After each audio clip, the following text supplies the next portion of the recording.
একটি সমাজ কেমন হওয়া উচিত? একটি সমাজ এমনই হওয়া উচিত যে সমাজের মধ্যে আসলে পারস্পরিক ভালোবাসা থাকবে, পারস্পরিক সহানুভূতি, শান্তি, শৃঙ্খলা থাকবে। আর সেটি একমাত্র সম্ভব যে সমাজের মধ্যে ঈমান রয়েছে, যে সমাজের মধ্যে ইসলাম রয়েছে, সেই সমাজের মধ্যেই একটি সুন্দর সমাজ উপহার দেওয়া সম্ভব।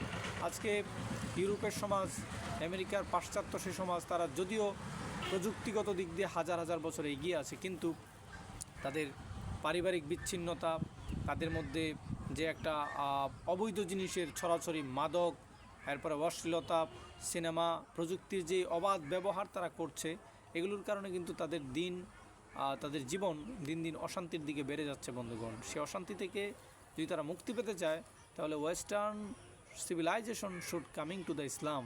তাদেরকে ইসলামের দিকে ফিরে আসতেই হবে, ইসলামের সুমহান বার্তার দিকে তাদেরকে ফিরে আসতে হবে। এটাই হলো শান্তি।